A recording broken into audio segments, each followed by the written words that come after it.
કોઈ તમને એમ કહે કે આજે માથું બહુ દુખે તો તમે શું કહેશો કે આરામ કરી લે. કોઈ તમને એમ કહે કે આજે મને તાવ આવી ગયો છે તો આપણે એને કહેશું કે ભાઈ સાચવજે, ધ્યાન રાખજે. પણ કોઈ એમ કહે કે કોઈ મને છેતરીને વહી ગયું તો આપણે દાંત કાઢશું. જેવી રીતે શરીરના રોગો પ્રત્યે આપણે કાળજી રાખીએ છીએ, આજના સમયમાં લોકોની માનસિક તકલીફોમાં પણ આપણે ધ્યાન રાખવાની હવે જરૂરિયાત શરૂ થઈ છે. સાયબર ફ્રોડનો ભોગ ઘણા બધા લોકો બન્યા છે અને આપણે સાયબર ફ્રોડનો ભોગ કેમ ન બનવું એના તો કેટલી માહિતી છે. પણ આજે મારે તમને એક એવી માહિતી આપવી છે કે સાયબર ફ્રોડનો ભોગ બનેલ લોકોની માનસિક હાલત કેવી હોય. એને 3 પ્રકારની અસર થાય છે. પહેલી અસર તાત્કાલિક અસર. ફ્રોડ અથવા તો છેતરપિંડીનો ભોગ બનનાર લોકો પહેલા 72 કલાક દરમિયાન એકદમ નકારાત્મક લાગણી, દુઃખી થઈ જાય છે અને આઘાત અનુભવે છે અને ત્યારે એને ખાસ કાળજીની જરૂર પડે છે.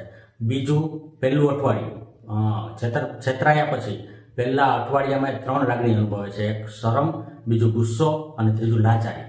જો એકદમ ગુસ્સો હોય છે, કોઈ તમને છેતરીને વયું ગયું, પણ લાચારી કોણ છે ખબર નથી, તો તમારો ગુસ્સો ક્યાંય ઉતરશે નહીં અને તમે કેટલા માનસિક રીતે ભૂખવાઈ જશો. અને ત્રીજી, લાંબા ગાળાની અસરો. કેટલાય ટાઈમ સુધી આ અસર અનુભવાય છે અને એ અસર છે કે ટેકનોલોજીથી પોતાની જાતને પાછી ખેંચી લે. Facebook, Instagram, WhatsApp, even Android phone વાપરવાનો પણ બંધ કરી દે. અને બીજું, સામાજિક અલગતા.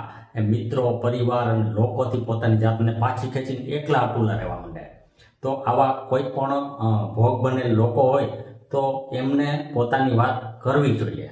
અને જો તમને કોઈ એવી વાત સંભળાવે તો તમારે એને હસવાની બદલે કાળજી લેવી જોઈએ, એવી આજના સમયની માંગ છે.